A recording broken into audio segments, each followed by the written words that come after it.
Le voy a pedir un favor, ¿sí? A partir de este domingo, dejamos adelante más, no muerdo. Creo que algo que hemos aprendido en la conferencia es que tenemos que ser intencionales. Si todos nos sentamos atrás, si alguien quiere pasar y entrar, va a haber todo lleno y no se va a atrever a pasar. Nosotros pasamos adelante, eso va a dejar sillas atrás para que la gente pueda entrar y animarse a sentarse. Al final vamos a hablar un poquito más de eso, porque queremos hacer algunas cosas más. Gracias por aquellos que han obedecido. Espero, hermanos, de verdad que no sea solo de hoy, sino que todos los domingos ya, usted no necesita que le digan, sí, se trata de que hay espacio aquí, al costado no hay espacio, y eso va a dar lugar también a otras personas que van a animar a venir y a sentarse ahí atrás, ¿no? Usted ya conoce la casa, entra nomás, pero las personas nuevas siempre van a sentirse un poquito reacias a entrar a un lugar desconocido, menos tienen que usar toda una sala. Sí me entiende, ¿verdad? Okay, gracias.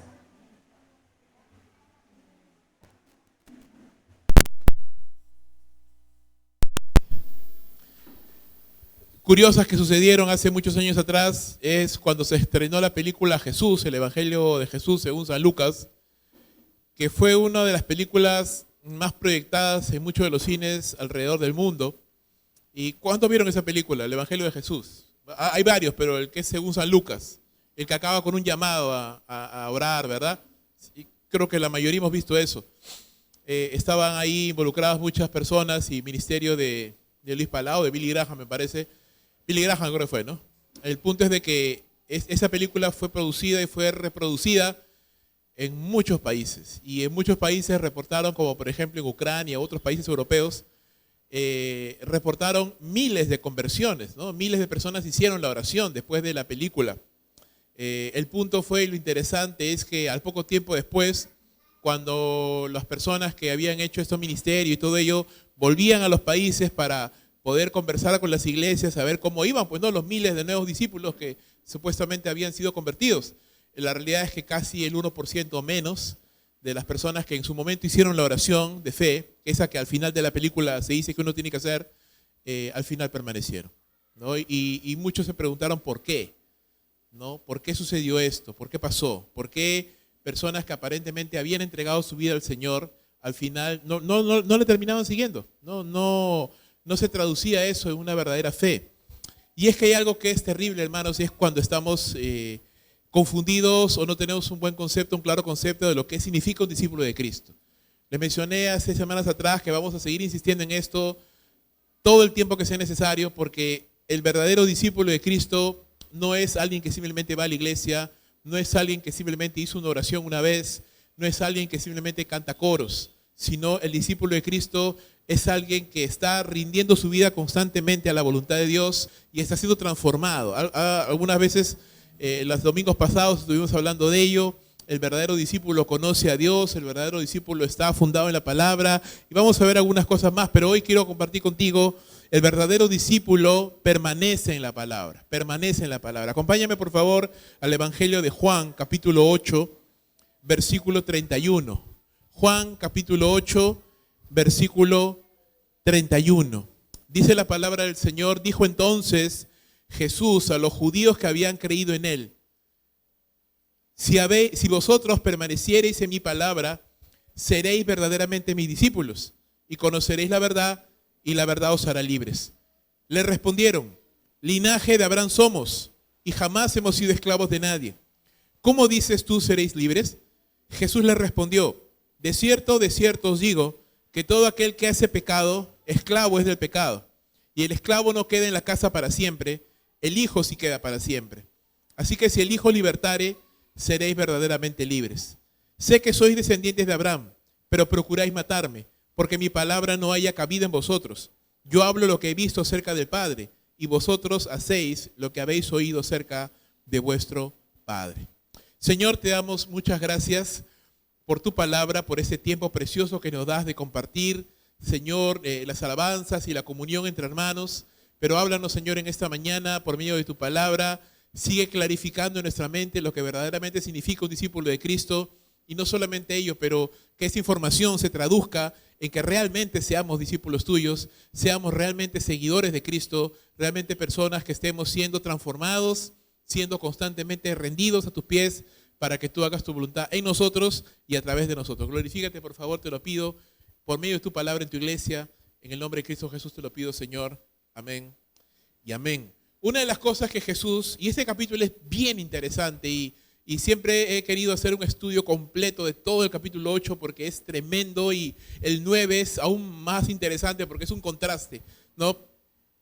Los evangelios sinópticos, Mateo, Marcos y Lucas, nos muestran la acción, sobre todo Marcos, nos muestra la acción. Ves a Jesús predicando, a Jesús sanando, a Jesús orando, ves la acción, ves cómo se desarrolla la acción. Y es bueno ver cómo se desarrolla la acción porque vas a ver ahí la vida de Jesús en acción. Lo que hizo, lo que habló, lo que oró. Pero el Evangelio de Juan es diferente. El Evangelio de Juan no muestra tanta acción. Realmente se centra en episodios muy específicos de la vida de Jesús y sobre todo se centra en conversaciones que tuvo Jesús con la mujer samaritana, con el paralítico de Betesda, con estos supuestos discípulos, con Marta, con María, con Lázaro, y etcétera, etcétera, etcétera. El punto es que al considerar diálogos y ya no tanto acción, conocemos un poco más.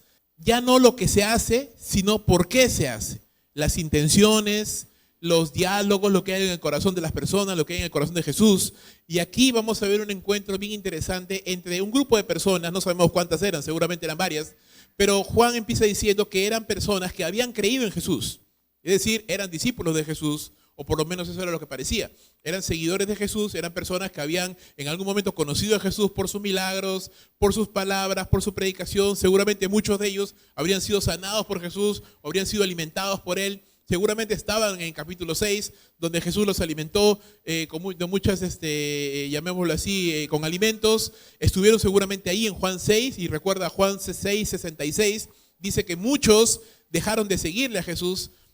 Seguramente estaban ahí, permanecieron a pesar de todo ello, pero el punto es que estas personas se encuentran con Jesús y Él les dice algo bien interesante. Permanecer en la verdad nos libra de la mentira en primer lugar, ¿no? Permanecer en la verdad nos libra de la mentira. Y mira lo que dice el verso 31 al 33. Dijo entonces Jesús a los judíos que habían creído en Él: si vosotros permaneciereis en mi palabra, seréis verdaderamente mis discípulos. Conoceréis la verdad y la verdad les hará libres, ¿no? Jesús quiere que esas personas entiendan que la verdadera fe en Cristo va mucho más allá de simplemente una mera profesión superficial o una simpatía, ¿no? Una simpatía hacia el Evangelio o una información intelectual que ha recibido. Muchas personas han oído de Cristo, sobre todo de este lado del planeta. Muchas personas han oído de Jesús de alguna manera, en algún momento o de diferentes formas. Y si tú le preguntas a una persona, ¿crees en Dios, crees en Jesús? Te va a decir que sí, la gran mayoría. Acá en Perú por lo menos. Hace algunos años atrás se estrenó una película, La Pasión de Cristo. ¿Cuántos fueron a verla? Yo creo que la mayoría fuimos a verla, ¿verdad? Una película, y lo más interesante es que no solamente nosotros los cristianos fuimos a verla. La mayoría de las personas fue a verla. La mayoría de las personas, y muchas personas incluso estarían llorando de la película, ¿no? Y ni siquiera eran cristianos, eran más diablos que Satanás, Luzbel y Astaroth juntos, pero igual estarían llorando de la película. ¿Por qué?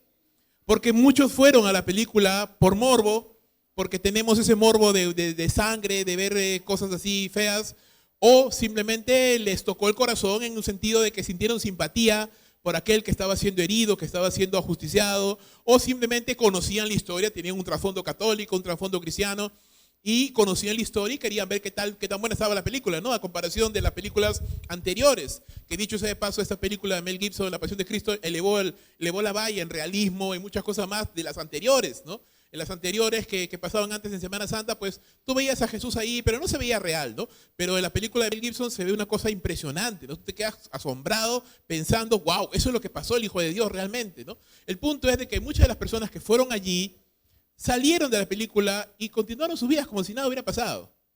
Como si nada hubiera pasado. ¿Por qué? Porque eso fue solamente un momento emocional, un momento superficial, que yo me sentí identificado con el que sufrió, con Cristo que fue crucificado, porque yo sabía la historia y la validé con la película, y nada más. No hubo una verdadera fe, no hubo ese cambio, esa regeneración, esa transformación que caracteriza al nuevo nacimiento. Y eso es lo que Jesús quiere enseñar a estas personas, porque estos que seguían a Jesús probablemente habían hecho una profesión superficial de fe, estaban tal vez, se sentían simpatizantes de Jesús, o estaban agradecidos porque les había dado de comer, o estaban agradecidos porque les había sanado, o les gustaban sus enseñanzas, no lo sabemos. El punto es de que estaban lo suficientemente cerca de Jesús como para considerarse seguidores, pero no lo suficientemente cerca como para realmente ser discípulos transformados de Jesús. Y eso es lo que Jesús quiere hacerles entender. Esta fe no era verdadera. Así que Él les dice una cosa, y la primera condición, dice, la verdadera condición del discipulado, ¿cuál es? Si permaneces en mi palabra, dice, seré verdaderamente mi discípulo. Entonces la primera condición que vemos acá, que Jesús la coloca automáticamente aquí, es el verdadero discípulo permanece en la palabra del Señor. La Nueva Traducción Viviente traduce este mismo verso de la siguiente manera: ustedes son verdaderamente mis discípulos si se mantienen fieles a mis enseñanzas. Entonces hay un concepto de obediencia, hay un concepto de sujeción a la palabra de Dios que caracteriza a un verdadero discípulo. Es decir, esta persona, este verdadero discípulo, imagínate un discípulo de Jesús, no solo tiene un conocimiento superficial de la palabra, no solamente siente simpatía por el Evangelio, no solamente le agrada hasta cierto punto el Evangelio, sino que un genuino aprendiz del Maestro ha creído realmente en Jesús, ha puesto una fe verdadera en Jesús, ha entregado su vida, se ha rendido por completo a la voluntad del Señor y por ende permanece fiel a las enseñanzas que Cristo ha dado. La palabra permanecer significa continuar, mantenerse, perdurar, morar, habitar, que quedarse perenne en un lugar. Esa es la idea de permanecer, ¿no? Yo me quedo en la palabra, permanezco en ella, no me salgo ni a izquierda ni a derecha. Esa es la idea de morar. Ahora, a la pregunta, ¿cómo permanecemos fieles a la palabra? Bueno, quiero mostrarte algunos pasajes de la Biblia. Juan capítulo 15, versículo 10, dice la Escritura, y vamos a tratar de buscarlo rápidamente por el tiempo, pero es necesario considerarlo. Juan capítulo 15, versículo número 10, dice la Escritura, si guardareis mis mandamientos, dice, permaneceréis en mi amor, ¿no? Ahí hay algo de obediencia. Primera de Juan, capítulo 3, verso 24. Aliste los dedos, hermanos, porque vamos a leer varios versos, ¿ya? Vamos a leer varios versos. Y no se vale porque usted tiene celular y yo tengo la Biblia física, me voy a demorar más. Primera de Juan 3, 24. Dice, el que guarda sus mandamientos permanece en Dios y Dios en él, ¿no? Entonces, ¿cómo yo permanezco en la palabra, en Dios, en Jesús, cuando obedezco la palabra de Dios? Hechos 11, 23. Hechos capítulo 11, versículo 23. Vamos a mirar aquí otra vez la palabra permanecer. La palabra permanecer aquí aplicada a un contexto un poquito diferente. Pero dice igual las Escrituras, Hechos 11, 23. Dice, cuando llegó y vio, hablando de Bernabé, la gracia de Dios, ¿qué dice? Se regocijó y exhortó a todos, ¿a qué? A que con propósito de corazón, ¿qué cosa? Permanecieran fieles al Señor. Entonces, ¿cómo permanezco fiel a Dios? ¿Cómo permanezco en la palabra? Uno, cuando obedezco. Dos, cuando hago el firme propósito de mi corazón, yo quiero obedecer a Dios. El Evangelio, hermanos, no es para almas blandas, no es para almas tibias. No es para personas que dicen, bueno, sí, pero de repente no. Sí estoy con Dios, pero también puedo estar con el diablo un ratito, ¿no? No, no es para almas tibias. El Evangelio es radical. El Evangelio dice Jesús sufre violencia y los violentos lo arrebatan, ¿no? La gente que es radical, la gente que toma el Evangelio, que abraza el Evangelio, que se aferra a Cristo Jesús, esa es la persona que permanece, que toma el firme propósito. Si yo no hago un propósito en mi corazón, si yo no tomo la decisión, hermanos, estoy viviendo por circunstancias simplemente, estoy viviendo por cómo me siento. Y yo tal vez hoy día me siento cristiano, pero de repente mañana me siento ateo, ¿no? Y pasado mañana me siento agnóstico, ya no sé si Dios existe o no. Entonces, si yo voy a vivir así, por cómo me siento, nunca voy a poder permanecer en la palabra. Yo tengo que hacer una firme decisión, un firme propósito. ¿Qué más? Hechos 14, aquí mismo, un par de hojas más adelante, Hechos 14, 22, dice la Escritura, confirmando los ánimos de los discípulos, exhortándoles ¿a qué? A que permanecieren en la fe y diciéndoles, es necesario que a través de muchas tribulaciones entremos en el reino de Dios. ¿Cómo permanecemos? Cuando perseveramos en las pruebas y nos mantenemos firmes. No perdemos nuestra esperanza, nuestra confianza. Un poquito de lo que el pastor, ¿se llamaba Barrabás el pastor de video o escuché mal? Barrabás se llamaba, ¿no? Qué curioso, ¿no? El pastor Barrabás. Yo había conocido un pastor Nimrod, pero Barrabás ya es otro level, digo, ¿no? Si algún día tengo un hijo, le voy a poner Barrabás, Nimrod, Caín, el tercero. El punto es que el pastor decía, al que no entendió, ya al final le cuento el chiste. Al final el pastor decía en el video de que cuando uno tiene hambre pierde su confianza en Dios, cuando uno tiene pruebas o enfermedades pierde su confianza en Dios, ¿no? Claro, pero él decía, no, pero nos mantenemos firmes al Señor a pesar de. Entonces, ese hombre está madurando, porque está entendiendo que las pruebas y las circunstancias, por más difíciles que sean, no le quitan su mirada de Cristo, no le quitan su mirada de Él. Entonces, esa es la idea. Perseveramos firmes en las pruebas, mirando al Señor, a pesar de que podamos estar pasando cosas muy difíciles. ¿Qué más? 1 Juan 2:6. Si alguno dice que permanece en Él, debe andar como Él anduvo. ¿Cómo permanezco en la palabra? Cuando imitamos al Señor Jesús. Y la Biblia habla de imitar. ¿Usted sabía eso? La Biblia habla de imitar. Imitadme a mí, dice Pablo, ¿verdad? Porque yo soy imitador de Jesús. También dice el Señor, aquí en 1 Juan 2:6, que imitemos a Jesús. Conozcamos a Jesús, conozcamos su palabra, veamos cómo hace el Señor y tratemos de hacer lo que Él hace. Imitemos al Señor, así permanecemos en Él.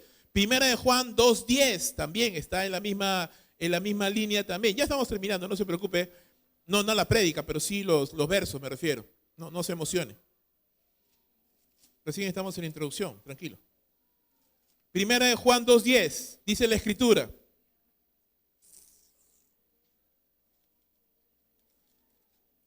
El que ama a su hermano permanece en la luz. ¿Cómo permanecemos en la palabra? Cuando amamos a los hermanos. Y por último, 1 Juan 3:6. Todo aquel que permanece en él no peca. Todo aquel que peca no le ha visto ni le ha conocido. La forma verbal de este verbo es una forma continua, así que quiere decir todo aquel que practica el pecado no permanece en él. El que está viviendo constantemente un estilo de vida pecaminoso no está en la palabra, se ha apartado, se ha alejado, se ha ido. Entonces, ¿qué es lo que está diciéndole Jesús a estas personas? Si ustedes realmente obedecen mi palabra, si ustedes han tomado el firme propósito de seguir mis enseñanzas, si ustedes realmente han puesto su fe en mí, si realmente van a estar dispuestos a perseverar en las pruebas, si realmente van a imitarme, van a seguir el camino que yo estoy trazando, si realmente van a amar a sus hermanos y no van a practicar el pecado, se van a apartar del pecado, entonces serán verdaderamente mis discípulos. El discípulo no solamente es el que dice, sí, yo soy de Jesús, tengo mi polito que dice amo a Jesús, pero no, eso no significa nada. O tengo en mi carro el pescadito, ¿no? No, eso no significa nada. No significa nada. Lo que estamos hablando aquí no son cosas externas, sino son cosas del corazón, de la obediencia, de la disposición, de la convicción, de la fe, que se traduce realmente en una vida de obediencia al Señor. Permanecer constante en la palabra de Dios, y lo dice Jesús en el Evangelio de Juan, capítulo 8, verso 31, le dijo Jesús a los judíos que habían creído en Él, si ustedes permanecen en mi palabra, serán verdaderamente mis discípulos. Esa es la condición. Si yo quiero ser discípulo de Jesús, no interesa si yo en algún momento hice una oración, como muchas personas lo han hecho, porque ¿de qué me sirve haber hecho una oración si hoy estoy lejos de Él? Eso no significa nada. Estamos hablando de una real transformación de la vida, constantemente. Dice, y no solamente esto, no solamente serás tu discípulo, si yo permanezco en la palabra, no solamente seré discípulo de Jesús, sino que hay algo más, dice, y conoceréis la verdad. Y el hecho de conocerla, dice, me va a producir libertad. El hecho de conocerla me va a producir la verdad. ¿Por qué? Porque al permanecer en la palabra, conocemos de manera integral la verdad de Dios que está en las Escrituras. ¿No? Recuerda, permanecer es quedarme aquí. Es mantenerme aquí, es ser fiel a lo que está acá, es conocerlo, entenderlo, interiorizarlo, vivirlo. Esa es la idea. Y mientras voy viviéndolo, interiorizándolo, entonces voy enterándome, voy conociendo de manera integral lo que Dios ha revelado en su palabra. Voy a tener comunión con el Señor a través de su palabra. voy a tener comunión con el Señor a través de ella, voy a ir renovando mi entendimiento, voy a ir cambiando mi manera de vivir, porque los pensamientos pecaminosos van a ir saliendo y los pensamientos bíblicos van a ir entrando a mi mente y a mi corazón. Ese proceso que no es de un domingo, que no es de un año, que es de mi vida, va produciendo libertad en mí, en la persona que ha querido a Jesús. Libertad de patrones de pensamiento destructivos, libertad de las mentiras de este mundo que nos esclavizan. Siempre me ha causado curiosidad y es un temor, les confieso. Yo no quiero estancarme en mi vida espiritual y siempre me ha parecido curioso personas que a lo largo de los años parecieran nunca madurar. Los años pasan y esa persona siempre está batallando con lo mismo, siempre está así, en una inmadurez, nunca crece. Nunca, y siempre es o los hijos, o los padres, o los abuelos, o el dinero, o el trabajo. O sea, siempre hay una razón, siempre hay algo que le impide poder crecer, pero todos tenemos esas limitaciones. En mayor o menor medida, todos enfrentamos las mismas luchas. Pero el punto es de que estas personas, probablemente, pienso yo, no lo sé, no hayan tomado una firme decisión, no hayan realmente creído verdaderamente en Jesús, no hayan entregado su corazón de verdad y por ende siempre están tropezando con la misma piedra, siempre están dando vueltas y nunca están madurando, nunca están creciendo. Pero el creyente, el que permanece en la palabra, el verdadero discípulo de Jesús, con el paso del tiempo va experimentando libertad, la libertad que Cristo nos da. Vuelvo a repetir. Ahora, cuando los judíos escuchan esto, lo que Jesús les está diciendo, ellos entienden cuál es la intención que Jesús tiene al decirles esto, porque Jesús les está diciendo, de nada me sirve que ustedes me sigan, de nada me sirve que ustedes se llamen discípulos de Jesús, porque realmente cuando vengan los problemas, cuando vengan las circunstancias, cuando yo sea crucificado, ustedes no van a estar aquí, porque no son verdaderamente mis discípulos. Ellos entienden esto y dicen, estás hablándonos de que el verdadero discípulo tiene libertad, déjame decirte que nosotros somos linaje de Abraham, es decir, nosotros somos pueblo de Dios. Porque ellos tenían el entendimiento equivocado de que por el hecho mismo de ser judíos simplemente ya eran pueblo de Dios. Estaban engañados, como muchas personas están engañadas y piensan, no, yo soy hijo de Dios, todos somos hijos de Dios, ¿verdad? No sé cuántas veces has evangelizado a alguien y te ha dicho, no, pero todos somos hijos de Dios. ¿Alguna vez has evangelizado a alguien así? Claro, gente que te dice, no, todos somos hijos de Dios, Dios nos ama a todos, ¿no? O te dice, no, sí, yo he ido a la iglesia, a veces voy, ¿no? Pero no te estoy hablando de una iglesia. Te estoy hablando de si tienes una relación con Cristo. No, yo voy a la iglesia. Y piensan de que porque voy a la iglesia, o porque canto un coro, porque de niño fui a la iglesia, ya, soy creyente, ¿no? Y Jesús está diciéndoles, no por el hecho de ser descendiente de Abraham, eres automáticamente pueblo de Dios. No por el hecho de seguirme simplemente, eres hijo de Dios. No por el hecho de decir amén a lo que yo digo, eres hijo de Dios. Hay algo mucho más profundo que caracteriza a un verdadero discípulo. Pero mira lo que dicen los judíos. Linaje de Abraham somos. Bueno, esto a cierto punto era verdad. Ellos eran judíos, pero dicen una mentira. Dicen ellos, nunca hemos sido esclavos de nadie. Mentira. Porque Israel siempre estuvo en opresión. Bajo los babilonios, los medos persas, los griegos, luego los romanos. ¿No? Siempre estuvo oprimido el pueblo de Dios durante muchos siglos, fueron esclavos. Pero Jesús dice, no estoy hablando de eso. Estoy hablando de una esclavitud más terrible aún, de la que ustedes no entienden. El punto es, hermanos, hasta este momento, es que el mundo siempre te va a presentar mentiras. Estamos expuestos constantemente a mentiras, todo el tiempo. Usted tiene que reconocer eso, todo el tiempo estamos expuestos a mentiras. Usted está escuchando, desde el político que maquilla las cifras, para hacer parecer que está bien lo que está mal, que es mentira, hasta yo mismo cuando me preguntan cómo estoy y digo bien cuando estoy mal, es mentira también. O como cuando mi líder o mi pastor me pregunta, hermano, ¿estás orando? Y digo, sí, pastor, claro, cuando no oro. O como cuando en el trabajo miento para salir del problema, o cuando a mi esposa le miento, a mis hijas le miento, o cuando veo simplemente la televisión y veo información que no es verdadera, todo el tiempo estamos dispuestos o estamos expuestos a las mentiras. Todo el tiempo. Una vez vi un reportaje bien interesante. Decía, todo el mundo miente, pero ¿sabes dónde no mienten? Cuando hacen búsquedas en Google. Porque ahí se muestra realmente el corazón de las personas. Cómo me divorcio de mi esposa. Cómo me deshago de mis hijos. ¿Por qué me siento feo? Y la gente ahí realmente dice la verdad. Ahí realmente abre su corazón porque, claro, nadie le ve, pues, ¿no? Nadie va a estar mirando su historial, ¿ve? Muchos son moscas, buscan y luego borran el historial. Pero lo que nadie sabe es de que eso Google todo lo almacena. Y todo lo que hacemos, vivimos y hacemos, todo está en internet, grabado. Pero el punto es, hermanos, que el mundo está constantemente expuesto, nos exponemos constantemente a las mentiras. Solo la Escritura puede destapar esa mentira y liberarnos de la mentira para realmente creer en la verdad y en esa libertad que Dios tiene para nosotros. Porque permanecer en la verdad no solamente nos va a liberar de la mentira, nos va a liberar de la esclavitud del pecado. Mira lo que le dice a Jesús y cómo le responde. Los judíos le dijeron, ¿no? Nosotros somos linaje de Abraham, no somos esclavos de nadie. Así, ¿verdad? Jesús les dice, de cierto les digo, que significa amén, amén, ¿verdad? Todo aquel que hace pecado, esclavo es del pecado. ¿No? Porque Jesús no se estaba refiriendo a la esclavitud de los romanos, no. Jesús estaba hablando de términos espirituales. Y Jesús les estaba diciendo a estas personas, ustedes me siguen, se autodenominan discípulos míos, cantan coros, pero la verdad es que siguen siendo esclavos del pecado. Y va a ir más allá todavía Jesús. En este pasaje Jesús es muy confrontativo. Va de frente, como se dice, a hablar la palabra de Dios.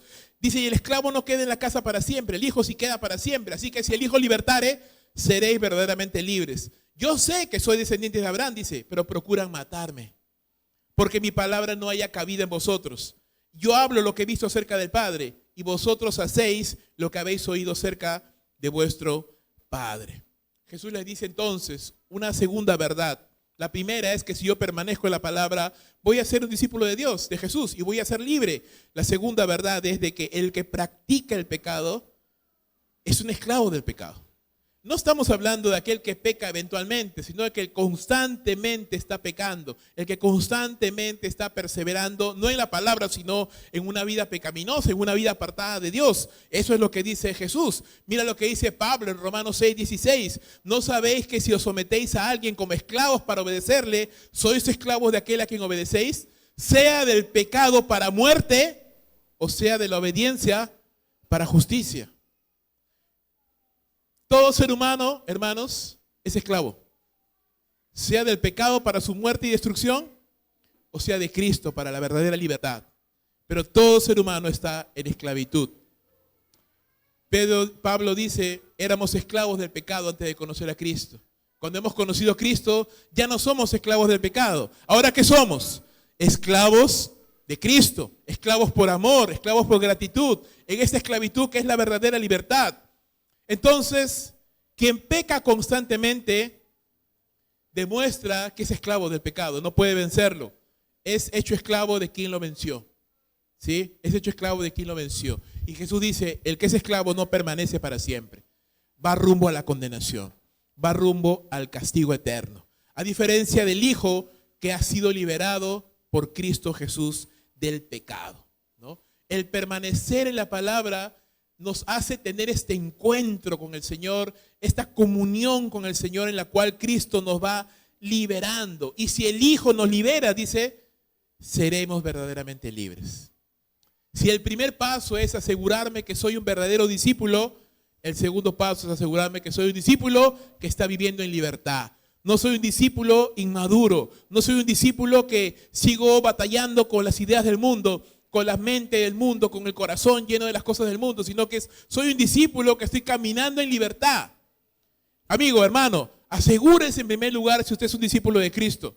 Y segundo, si usted ya lo es, si tiene esa convicción y tú dices, no, pastor, yo soy creyente, yo soy un discípulo, yo he creído en Jesús, asegúrese de que está viviendo en libertad. Y para ambas cosas se requiere la palabra de Dios y un encuentro con Jesús. El que permanece en la palabra y ha conocido al Hijo de Dios es verdaderamente un discípulo y es libre, libre de la esclavitud del pecado. Los judíos eran descendientes de Abraham, dice Jesús, pero no se comportaban como Abraham.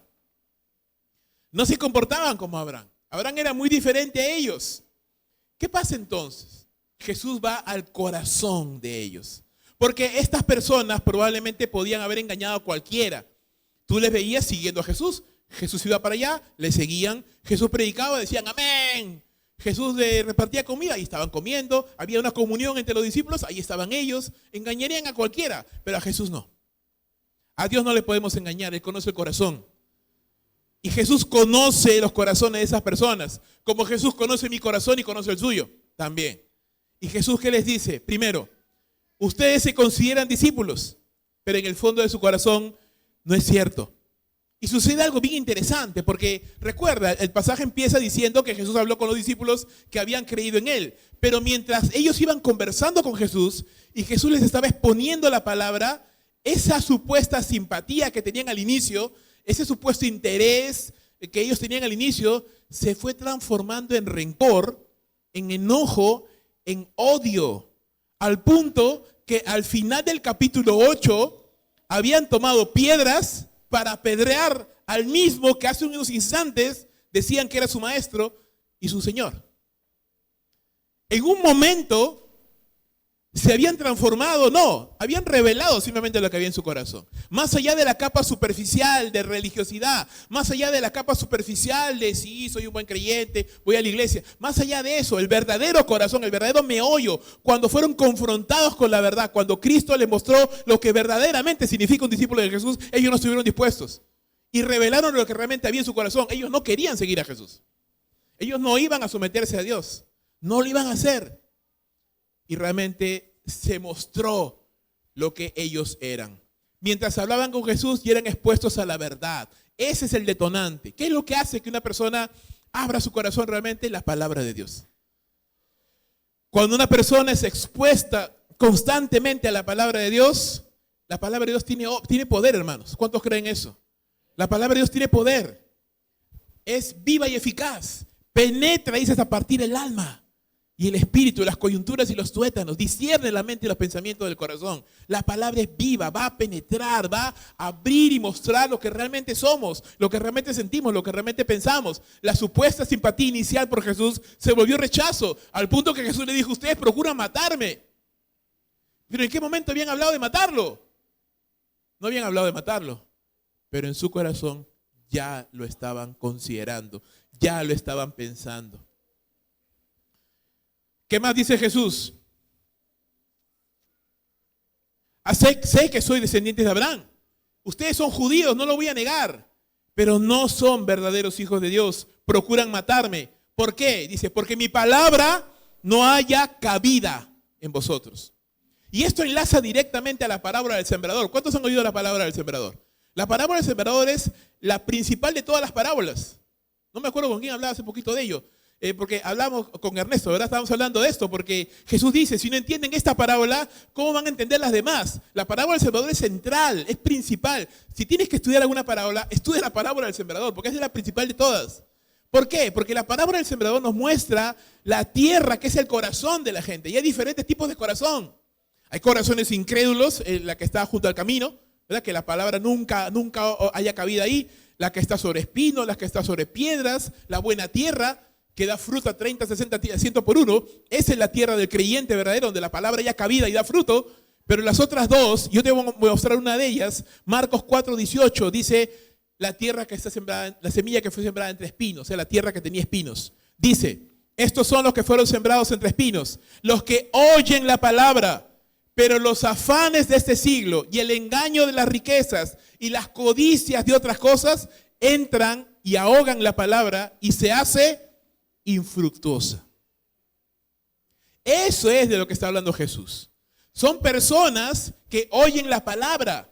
Es decir, no son personas que odian a Dios, que odian la iglesia. No, no. Los puedes ver en las bancas de las iglesias. Están sentados ahí, están escuchando, dicen amén a lo que el pastor dice, cantan los coros, aplauden, se saludan con los hermanos, vienen a los aniversarios. Pero, ese corazón no es buena tierra. Porque así como la palabra entró, también entran otras cosas. Los afanes de esta vida, dice el engaño de las riquezas, el amor por el dinero y la codicia de cualquier otra cosa. Es decir, el deseo por algo que no sea proveniente de Dios. Entran también, dice, y ahogan la palabra. Entonces la palabra no haya cabida. No puede enraizarse, no puede crecer y producir fruto porque hay más cosas ahí que no dejan que la palabra crezca y no haya cabida. De eso está hablando Jesús. Estas personas están siguiendo a Jesús, están aplaudiendo, están ahí sentaditos escuchándole, pero su corazón está lleno de otras cosas también. Y por ello la palabra no puede hallar cabida. No hay un sitio en ese corazón donde la palabra penetre y eche raíces y comience a dar fruto. Fruto de salvación, fruto de carácter, de paz, de gozo, de servicio que caracteriza a un verdadero discípulo. Y así como una plantita no va pues a dar de la noche a la mañana frutos, es un proceso, pero empieza a dar, hermanos. No sé cuántos de ustedes han plantado los ajicitos, ¿no? Y ya apenas crece y ya está botando los ajicitos ya. Chiquitito, no seguro que no pica nada, pero ahí está ya su fruto. Porque está dando fruto ya desde el inicio. Y de la misma manera un verdadero creyente siempre está dando fruto de alguna manera, de alguna forma. No puede ser posible que una persona esté años escuchando la palabra, escuchando la exhortación, cantando los coros y nada, no le mueve pero ni un pelo. La palabra no haya cabida. La palabra no haya cabida en ese corazón. Mientras Jesús hablaba, Él les dice, yo hablo lo que he visto cerca del Padre. Claro, Jesús, recuérdalo mi hermano, es el modelo perfecto, ¿verdad? De creyente, es el modelo perfecto de siervo del Señor. ¿Qué hacía Jesús? Caminaba con su Padre, permanecía en la palabra, permanecía en el amor de Dios. Dice, yo hablo lo que he oído, lo que he visto cerca de mi Padre. Y aquí lanza, hermanos, no le voy a decir ataque, pero el diagnóstico final. Ustedes, dice, hacen lo que han oído cerca de vuestro Padre. Es demoledor lo que Jesús les dice. Ustedes hacen lo que han visto a su Padre. No dice a Dios, dice a su Padre. Permanecer en la verdad, hermanos, nos libra de la mentira de este mundo y nos libra de la esclavitud del pecado. No hay otra manera. Yo no voy a liberarme del pecado porque asisto más a la iglesia. Yo no voy a liberarme del pecado y de la esclavitud porque sirvo más. No. Yo no voy a liberarme de la esclavitud porque me he visto diferente o hago otras prácticas. No. La esclavitud del pecado se cura con el nuevo nacimiento, nada más. No hay cura para el pecado si no es el nuevo nacimiento, si no es la regeneración por el Espíritu Santo. Cuando esa alma que está perdida, condenada, muerta en sus delitos y pecados, es transformada y traída a la vida por el poder de Dios. Y es hecha un corazón de carne y una vivienda para el Espíritu Santo. Recibe vida para hacer buena tierra y empezar a producir los frutos que la palabra siempre quiere dar. Asegúrese, mi hermano, uno, que usted sea discípulo verdadero de Jesús. No se engañe como se engañaron los judíos. No, somos linaje de Abraham. No, yo soy bautista. No, yo vengo a la iglesia. No se engañe. No piense que porque viene a la iglesia usted es creyente. No piense que porque su padre, su abuelo, su madre, sus tíos, sus hijos son creyentes, usted automáticamente lo es. No piense que porque usted ha servido en el ministerio, usted es creyente. No, la única certeza, la única convicción es que hemos creído en Jesús y la Biblia dice que el Espíritu mismo da testimonio a nuestro espíritu que somos hijos de Dios. Examínese a sí mismo. Señor, soy un verdadero creyente, he creído verdaderamente en mi corazón en ti, he tomado esa decisión firme de creer en ti. Si es así, hermano, gloria a Dios. Si no es así, hermano, arrepiéntase y crea en Jesús. Pero la segunda pregunta también es relevante. No solo pregúntese si usted es verdaderamente un discípulo, pregúntese si usted es verdaderamente libre. Si soy verdaderamente libre. Es decir, si el Hijo me está liberando, si la palabra está limpiando mi mente, limpiando mi corazón, estoy siendo transformado, estoy madurando, estoy creciendo, mi corazón es buena tierra y la Biblia y la palabra está entrando y está produciendo fruto. De lo contrario, hermano, yo podré escuchar todos los sermones, poder leerme la Biblia 1000 veces, podré asistir a clases, terapias, consejerías, conciertos, poder leer libros, poder ir a seminarios. Y nada en mi corazón va a cambiar. Porque así como la palabra entra, sale.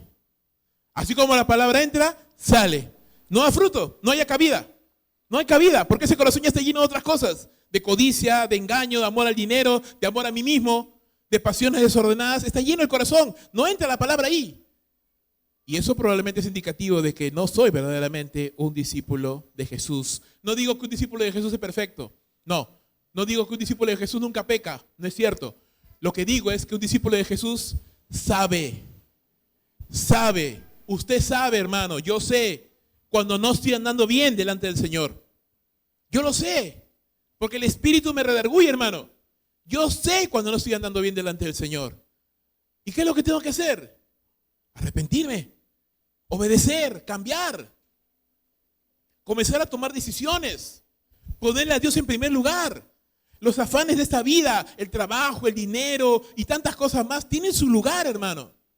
Jesús mismo dijo, cada día tiene su propio afán. Hay un afán, no lo vamos a negar. Acá no estamos dorando la píldora, que la vida va a ser hermosa, color de rosa. No, hay afán cada día. Hay trabajo, hay estudio, hay responsabilidades, hay enfermedades, hay luchas. Claro que sí. Pero Dios es primero. Dios es primero. Dios es primero, hermano. Dios es primero.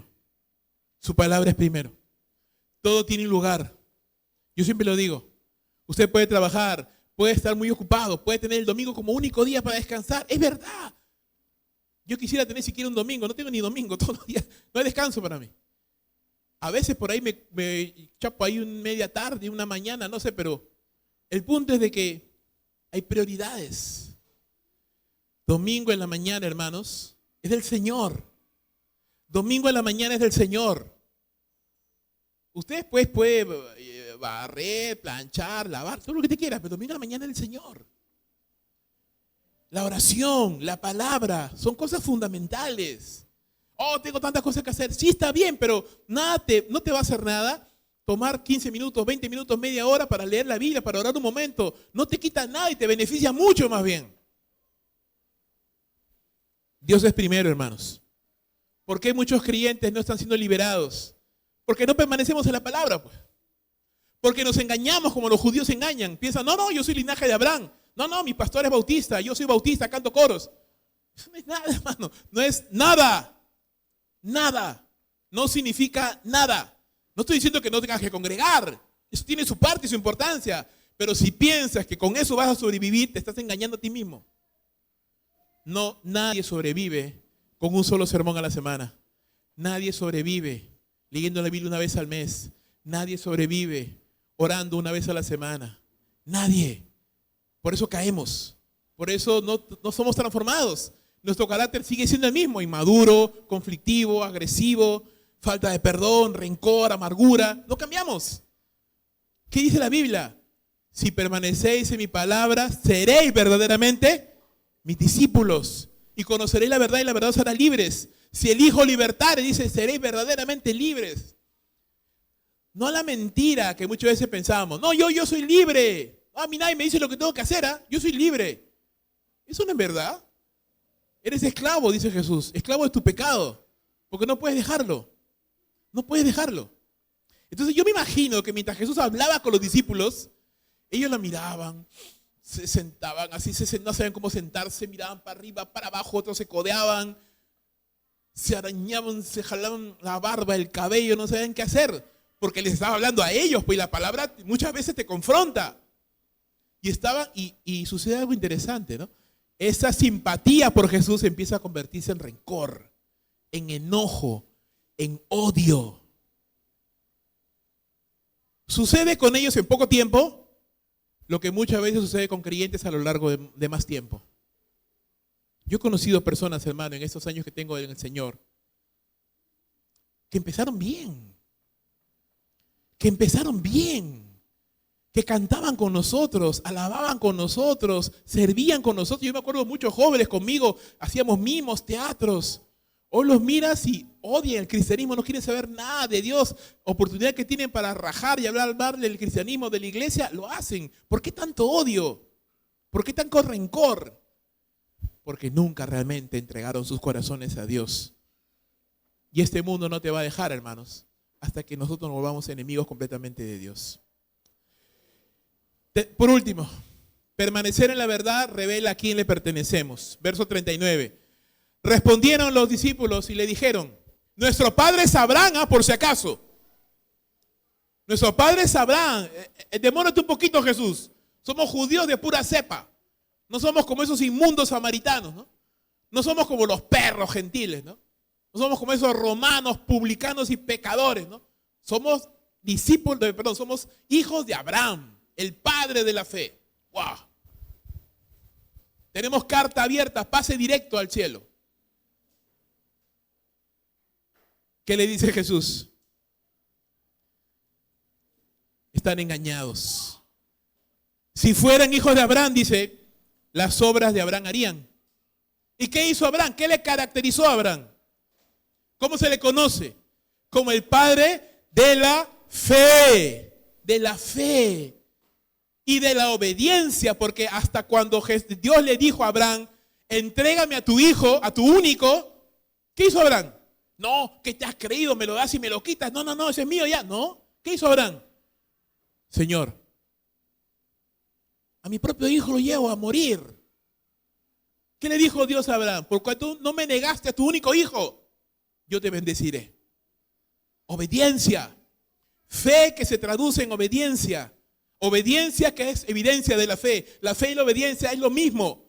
La fe no puede ir desligada de la obediencia. La obediencia es evidencia de la fe y la fe se traduce en obediencia. Son dos caras de la misma moneda. No puede haber un creyente que dice, no, yo tengo fe, pero no obedezco. No existe eso. No existe. Esa persona no es un verdadero creyente. Porque ¿cómo puedo tener fe, pero no obedezco? No existe eso. Sin embargo, dice, ellos querían matar a Jesús, porque no reciben ni soportan la verdad de la que Jesús habla. Esto no hizo Abraham. Abraham nunca quiso matar a Dios. Ellos, a pesar de que eran étnicamente judíos, espiritualmente no tenían nada que ver con Abraham. Nada que ver con Abraham. Podían descender genéticamente de Abraham, pero no tenían absolutamente nada que ver con Abraham. Y mira, y Jesús va más allá todavía. Le dice, verso 41, vosotros hacéis las obras de vuestro padre. Vuelve a repetir ese tema, ¿no? Ellos le dicen, no, pero mi padre es Abraham. No. Pero mi padre es Abraham, somos hijos de Abraham. No es cierto. No les dice quién es su padre todavía, pero no, les dice claramente que Abraham no es. Y ellos se molestan ya, pues se molestan al punto que toman esta terrible frase, ¿no? A ver, Jesús, por si acaso, nosotros no somos nacidos de fornicación, ¿ah? Tenemos un padre que es Dios. Porque había este ataque, este rumor, ¿verdad?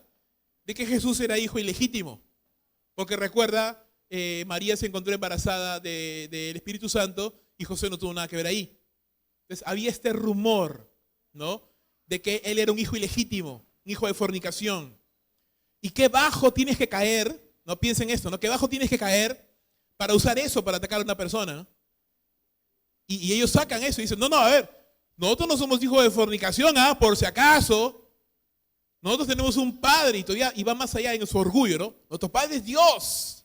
Ya ni Abraham ya es suficiente, ¿no? Nuestro padre es Dios, ¿no? Somos hijos de Dios, pueblo santo. Imagínate qué tan bajo se tiene que caer. Y Jesús, ¿qué les dice? No, Abraham no es su padre, ni tampoco Dios es su padre. Si Abraham fuera su padre, dice, harían lo que Abraham hizo y no lo hacen.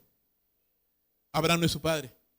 Dios tampoco es su padre, porque si su padre fuera Dios, me amarían, porque yo he salido de Dios y hago la voluntad de Dios y voy hacia Dios. Si fueran ustedes de Dios, me reconocerían y me amarían. Entonces, segunda alternativa también incorrecta. Su padre no es Abraham, su padre tampoco es Dios. Y mira lo que dice, verso 43. ¿Por qué no entienden mi lenguaje? Porque no pueden escuchar mi palabra. ¿Por qué no entienden lo que yo les hablo? ¿Por qué no comprenden mi palabra? ¿Por qué no haya cabida en sus corazones? ¿Por qué parece que la palabra entra por aquí y sale por aquí? ¿Por qué? Les dice Jesús. O sea, está tratando Jesús a través de preguntas que ellos mismos reflexionen y digan, oye, ¿verdad, no? Yo digo que soy pueblo de Dios, pero me están enseñando la palabra y yo me estoy oponiendo a ella. Ya ni siquiera Jesús, sino me está enseñando la palabra y yo me estoy oponiendo a ella. ¿Por qué? ¿Por qué no puedo dejar de pecar? ¿Por qué no puedo cambiar mi corazón? ¿Por qué siempre estoy molesto? ¿Por qué nunca puedo perdonar? ¿Por qué no puedo dejar mi adicción? ¿Por qué siempre soy así? ¿Por qué no puedo madurar? ¿Por qué a pesar de que tengo 15, 20, 30 años de creyente, pareciera que no cambio. ¿Por qué? Jesús está tratando no de acusar y minimizar y destruir. Está tratando de, a través de preguntas, despertar de alguna manera espiritualmente a esa persona y decirle: ¡hey, despierta! ¡Evalúate! Evalúate, no te engañes pensando: no, yo voy a la iglesia 5, 10, 15 años, soy creyente. Yo ya me escuché todas las predicaciones, ya me sé que va a predicar el pastor ya. Menciona el versículo, ya sé que va a hablar ya. Y me desconecto automáticamente. Ya me la sé ya. No. Piensa, evalúate. Dios no es su padre, porque ellos no pueden entender las palabras de Dios, porque no pueden recibirla, no pueden escucharla, no hay cabida. Su verdadero padre no es Abraham. ¿Qué dice Jesús? Vuestro padre. No, más allá, dice: vosotros sois de vuestro padre el diablo, y los deseos de vuestro padre queréis hacer. Acá Jesús muestra tres verdades importantes. Uno, los incrédulos, entre los que se cuentan los falsos discípulos, porque no son creyentes, ¿verdad? Tienen un padre que es Satanás. Segundo, le pertenecen a Satanás. No solamente es que hay una relación que es el padre, ¿no? Sino que le pertenecen a él. Son propiedad de él. Están bajo su dominio y autoridad, bajo su esclavitud. Tercero, los deseos de él quieren hacer. Es decir, el incrédulo de alguna manera es la extensión de la voluntad de Satanás. Porque como está bajo el dominio de Satanás, él puede de alguna manera tentarle, incitarle, guiarle para que esa persona haga lo que Satanás quiere hacer. Dígame si me estás entendiendo. Dime amén si tu padre es el diablo. Están atentos. Amén por ahí. No. Te atento, por favor, hermano. Te atento. Estos, aunque autoproclamados discípulos de Jesús, eran falsos discípulos. Eran incrédulos de corazón, hijos del diablo, esclavos del pecado, enemigos de la palabra y en secreto odiadores y asesinos del Hijo de Dios. Como hijos del diablo, dice, los deseos de su padre querían hacer. Nuestra filiación, hermanos, condiciona nuestra naturaleza y cómo actuamos. Esa es una verdad bíblica. Nuestra filiación determina nuestra naturaleza y nuestro comportamiento. ¿Qué significa esto? Que el incrédulo, como es hijo del diablo, su naturaleza es pecaminosa. ¿Y qué es lo que quiere hacer? ¿Qué es lo que anhela hacer siempre? ¿Qué es lo primero que va a pensar siempre? ¿Cuál es su inclinación del incrédulo siempre? Hacer su propia voluntad, hacer su pecado. O sea, jamás el incrédulo va a decir: no, yo quiero honrar a Dios, quiero agradar. No, eso jamás va a pasar. Porque la filiación del incrédulo le pertenece a Satanás. Está bajo el dominio de Satanás, su corazón está pecaminoso y lo único que quiere hacer, lo primero que salta a su mente es el pecado. Aún puede hacer buenas obras, aún puede ser moral, aún puede ser una buena persona, un buen vecino, un buen padre, un buen hijo. Nadie está diciendo eso. Pero aún eso está condicionado por su naturaleza pecaminosa. Pero si usted es hijo de Dios, su filiación es diferente. Usted es hijo de Dios, hijo del Altísimo, por la fe en Cristo Jesús. Usted ha puesto su fe en Jesús, se ha hecho hijo de Dios, ¿verdad? Mi naturaleza, ¿cuál es ahora? Naturaleza divina, la naturaleza del Espíritu de Dios. ¿Cuál va a ser mi primera inclinación? ¿Cuál va a ser mi primer deseo? ¿Qué es lo que yo voy a querer hacer siempre? ¿Qué es, hermanos? Amar a Dios, obedecerle. No siempre podré, no siempre lo lograré. Estaré en esa lucha porque batallo contra mi carne todavía, porque aunque la naturaleza divina es en mí, también está mi naturaleza pecaminosa y estamos batallando, pero el anhelo de mi corazón, el deseo de mi mente, ¿cuál es? Dice Pablo en Romanos capítulo 7, según el hombre interior, me deleito en la ley de Dios. El creyente quiere, el verdadero creyente anhela, el verdadero creyente sufre cuando no puede hacer la voluntad de Dios. El verdadero creyente, su gozo y su deleite es servir a Dios, es amarle, obedecerle, orar, leer la palabra, evangelizar. Es su deleite, es lo que quiere hacer, porque su naturaleza le condiciona. Como es hijo de Dios, su filiación condiciona su naturaleza y condiciona su comportamiento. Es lo que quiere hacer, es lo que desea hacer. ¿Usted me entiende?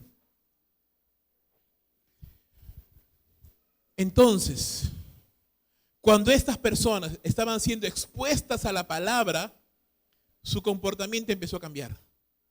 De la simpatía que sentían por Jesús empezó a haber rechazo, cuestionamientos, ¿no? Ya no decían, sí Señor, lo que tú digas, no, ya no. ¿Pero por qué? Nosotros somos hijos de Abraham, ¿qué te has creído? Y empezaron a discutir ya, a mostrar rechazo a la palabra, a cuestionar la palabra. ¿Por qué? Porque eran rebeldes a la palabra. Superficialmente querían obedecer. Tal vez muchos de ellos estaban autoengañados, de verdad pensaban que eran discípulos. U otros no, sabían que no lo eran, pero estaban allí igual, con otros intereses. El punto es de que la verdad de la palabra, hablada por los labios de Jesús, fue la que comenzó a desnudar a estas personas. Jesús les dice, el diablo ha sido homicida desde el principio. Por lo tanto, sus hijos también tienen esta inclinación homicida. Mira al final del capítulo 8. Agarraban piedras y querían matar al Hijo de Dios. Querían asesinarlo. El diablo no ha permanecido en la verdad, dice, por cuanto no hay verdad en él. Sus hijos pueden exponerse a la verdad, oír la verdad, cantar la verdad, proclamar incluso la verdad, pero como no permanecen en ella, la verdad no haya cabida en sus corazones. No son transformados por la palabra porque la palabra no está allí, solo pasa nada más. No haya cabida, no hay verdadera transformación, no hay cambio de vida, no hay nada. Solo hay una mera religiosidad. Entonces no son liberados por el Hijo de Dios. El diablo habla la mentira porque es mentiroso y padre de mentira. Por ende, sus hijos se deleitan en la mentira también. Rechazan la verdad y construyen toda una vida alrededor de la mentira. Yo estoy bien, soy buen creyente, soy una buena persona, soy un buen esposo, soy un buen hijo. Pero la verdad, escarbando toda la mentira, ¿qué es? No soporto a mi esposa, no tolero a mi esposo, me dan cólera a mis hijos, pienso en qué momento los tuve, por qué me casé. No quiero ir a la iglesia, estoy harto de servir, no quiero orar, no quiero leer la Biblia. Esa es la verdad, lo que está en el fondo, lo que está profundo. No lo que yo quiero hacer que la gente vea, no lo que yo quiero proyectar, lo que yo soy en verdad. Y la mayoría de la gente no mostramos lo que somos verdaderamente. La mayoría de la gente ponemos máscaras. Ponemos máscaras porque no queremos ser desnudados, no queremos que la gente conozca cómo somos realmente. Pero Dios sí lo sabe, hermanos. Estas personas rechazan la verdad y construyen una vida alrededor de la mentira, proyectando una vida mentirosa y ocultando quiénes son realmente ante los demás. Por esto es que estas personas no creían en Jesús, porque eran hijos del diablo, no recibían la palabra de Dios. Y al ser confrontados con la verdad, realmente se mostró el estado real de sus corazones. Amigos, hermanos, ¿cuántos, me pongo a pensar, cuántos hoy mismo, supuestos discípulos de Jesús, supuestos cristianos, están sentados en sillas de iglesias, hoy, en este mismo instante, alrededor del mundo, que simplemente no le conocen verdaderamente? Y muchas veces los pastores no ayudamos, porque en vez de exponer la verdad, exponemos básicamente cosas bonitas, simpáticas, con las que cualquier persona puede estar de acuerdo. Enseñanzas moralistas, valores, con que hasta un incrédulo puede estar de acuerdo.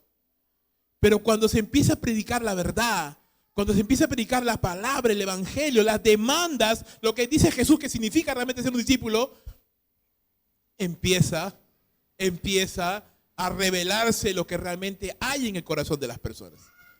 Me pongo a pensar, si todas las iglesias empezáramos a predicar el evangelio, ¿qué haríamos con la misma cantidad de miembros? Yo creo que no. Yo creo que habría un éxodo masivo de muchas iglesias por personas que están dispuestas a escuchar lo que quieren oír, no la verdad de Dios.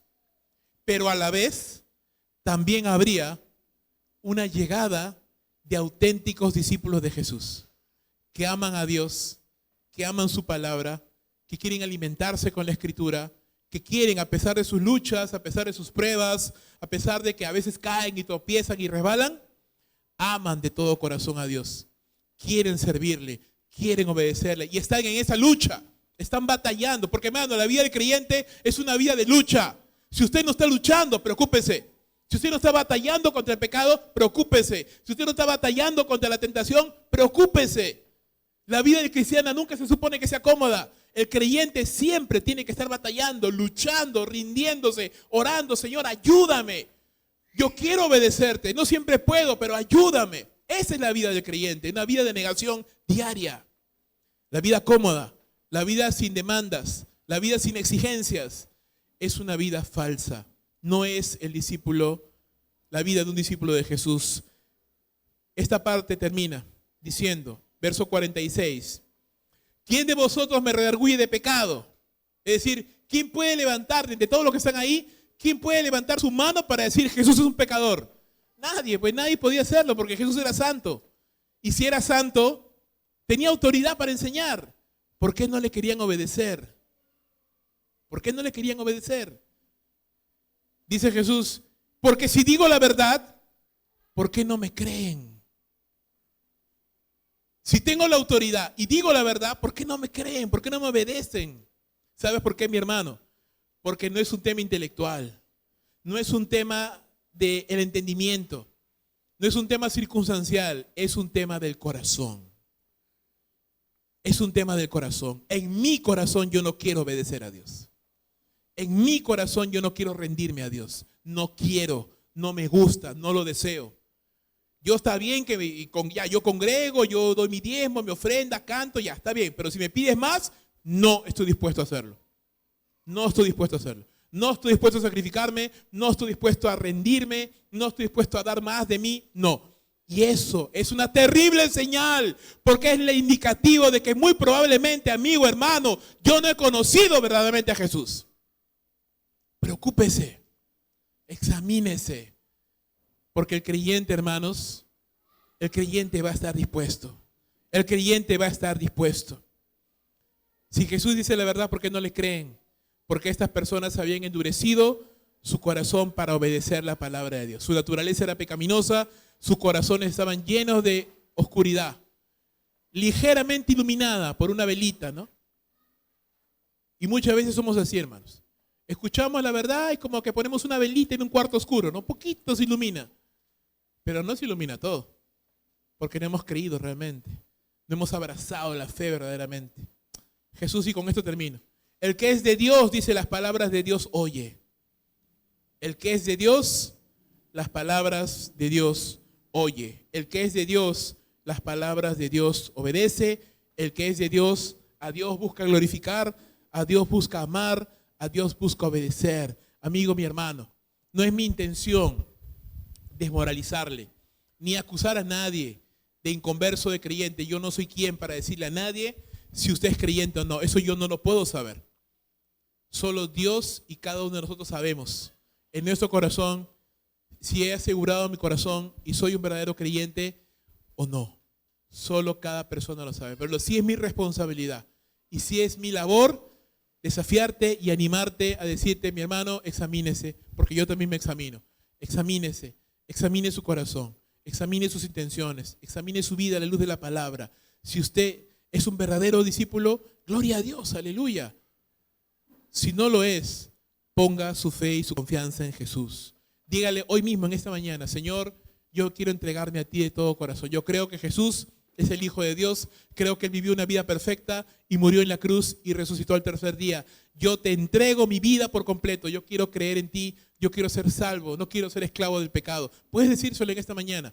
Pero si tú ya lo has hecho, si tú ya has hecho esto y has confesado con tus labios que Jesús es el Señor y has creído en tu corazón que Dios le levantó de los muertos, aún puedes asegurarte de algo más y decirle, Señor, yo soy tu hijo, lo sé, tu espíritu me da testimonio, pero ¿soy verdaderamente libre?